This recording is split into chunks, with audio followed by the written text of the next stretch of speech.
उमेदवारी अर्ज भरण्याची मुदत आता संपली आहे, त्यामुळे ज्यांना उमेदवारी मिळाली आहे त्यांच्यामध्ये उत्साहाचं वातावरण आहे, तर ज्यांना डावललं त्यांच्या नाराजीचा सामना सर्वपक्षीय नेत्यांना करावा लागतोय।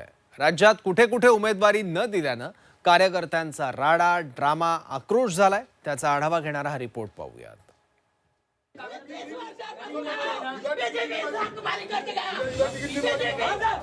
चंद्रपुरात भाजपनं एबी फॉर्म वाटले, पण याच वेळी उमेदवारी नाकारलेल्या महिला कार्यकर्त्यांनी राडा घातला।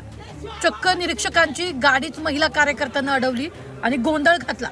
आपल्याला उमेदवारी का दिली नाही असा सवाल चंद्रकला सोयाम यांनी आमदार संचिती यांची गाडी अडवून विचारला। त्यामुळे चंद्रपूर भाजपमध्ये मोठा गोंधळ उडाला।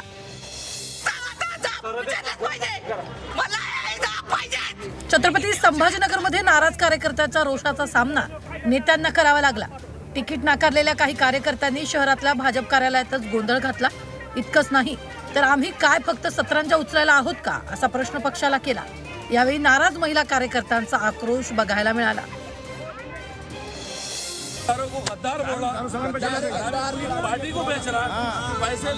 छत्रपती संभाजीनगरमध्ये एमआयएम पक्षाला सुद्धा कार्यकर्त्यांच्या रोषाला सामोरं जावं लागलं, कारण पक्षाकडून उमेदवारी देताना आपल्याला डावलण्यात आलं असा आरोप करत काही कार्यकर्ते आक्रमक झाले।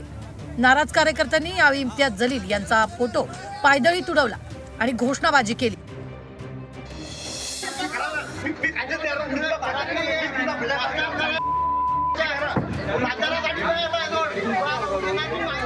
अमरावती सुद्धा याला अपवाद नव्हतं, कारण उमेदवारी अर्ज न मिळालेल्या शिवसैनिकांनी जोरदार राडा केला। शिवसेनेच्या उमेदवारी अर्ज वाटपाच्या वेळी मोठा गोंधळ झाला। उमेदवारी न मिळालेल्यांचा संताप यावेळी बघायला मिळाला। कार्यकर्त्यांमध्ये बाचाबाची आणि धक्काबुक्की याच्याही घटना घडल्या।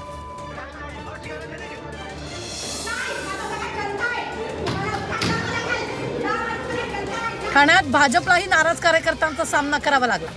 पक्षानं मध्यरात्रीपासून पहाटेपर्यंत एबी फॉर्मचं वाटप केलं, त्यामुळे ज्या इच्छुकांची उमेदवारी हुकली त्यांनी पक्ष कार्यालयातच गोंधळ घातला। या कार्यकर्त्यांची समजूत काढण्यासाठी निरंजन डावखरे आणि आमदार संजय केळकर यांना मध्यस्थी करावी लागली। पुण्यात उमेदवारी न मिळालेल्या इच्छुकांचा संताप बघायला मिळाला। उद्धव ठाकरेंच्या सेनेकडून उमेदवारी जाहीर न झाल्यामुळे इच्छुकांनी चक्क कार्यालयातले पक्षाचे पोस्टर काढून टाकले। कसबा पेठेत ठाकरे गटाच्या शिवसैनिकांचा रोष बघायला मिळाला।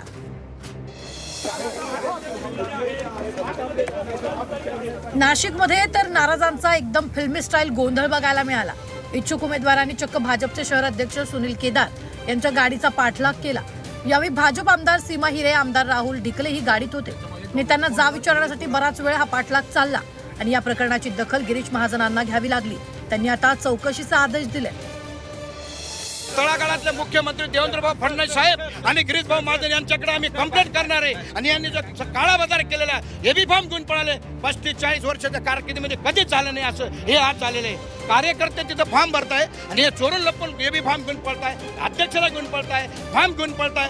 हे लोकशाहीचा बरोबर नाही आहे। माझा भाऊ 20 वर्ष ते 25 वर्षापासून पक्षात एकनिष्ठपणे काम करतोय। 3 महिना झालेला तिकीट दिले, ईबी फॉर्म दिले, त्यांना न्याय भेटला नाही, आम्हाला अजिबात न्याय भेटला।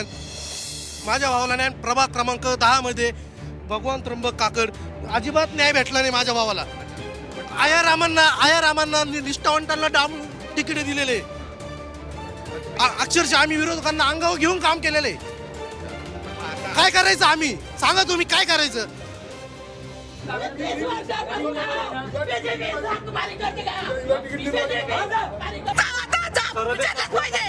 मला